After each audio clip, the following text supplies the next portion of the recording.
Hey everyone, welcome back to Corporate Decoder, the place where we decode the secrets hidden within company filings. And today we are diving into Yum. Brands Inc., a company you probably know from its fast food empire, and we are looking at their latest report that was filed on the 21st of November 2025. And trust me, there are some interesting changes in how they are running their meetings and those shareholder votes. Before we get into the nitty-gritty, if you like getting these no-fluff breakdowns of important company documents, make sure you are subscribed to the channel and join our Discord community linked in the description below for more exclusive content and discussions. So first off, the main event here is that Yum Brands, their board of directors, decided to update their company bylaws. Think of bylaws as the company's internal rulebook. They just rewrote and restated them, meaning they pretty much made a whole new version of their existing rules. This happened on the 21st of November 2025, and it went into effect immediately. Now, what do these changes actually mean? Well, one big change is how shareholders can call for a special meeting. Before, it might have been a more straightforward process, but now shareholders have to jump through an extra hoop. They first need to ask the board to set a date to figure out who exactly is eligible to request this special meeting. This adds a layer of process and might make it a bit harder for shareholders to quickly gather support to call a meeting. It gives the board more control over the timeline. Another significant tweak is about running shareholder meetings. The person in charge of the meeting can now postpone it any time for any reason, even if not enough people are there to make it official. They also gave the board and that meeting leader the power to set the rules for how the meeting will run. This essentially gives them more flexibility to manage the flow and outcome of shareholder gatherings. It could be used to prevent unexpected discussions or to ensure that certain decisions are made. Then there are changes to how shareholders can nominate directors or introduce new business at annual meetings.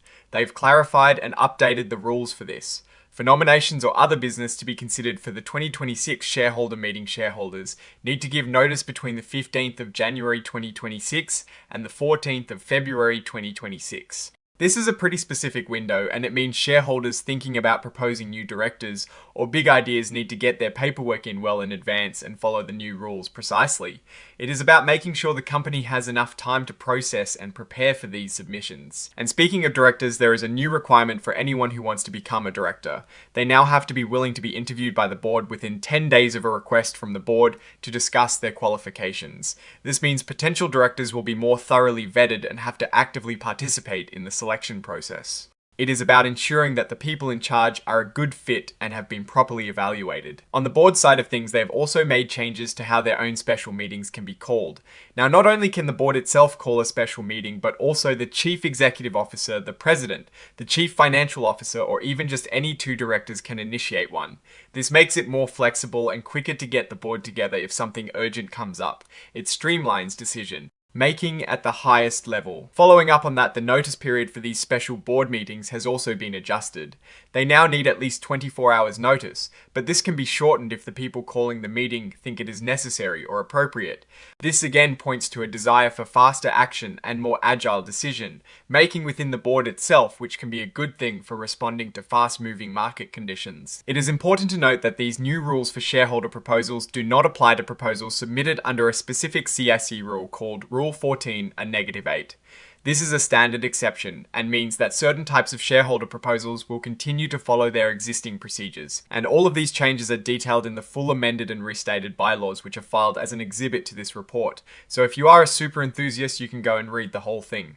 Now, looking at the overall picture, Yum Brands is a massive company operating many of the world's most popular fast food chains like KFC, Pizza Hut, and Taco Bell. These bylaws changes are usually made to reflect current best practices in corporate governance and to ensure the company can operate efficiently. While we don't have their detailed financial tables in this specific filing, which is focused on bylaws, we can infer that these changes are about better management control and smoother operations as they navigate the competitive fast food landscape.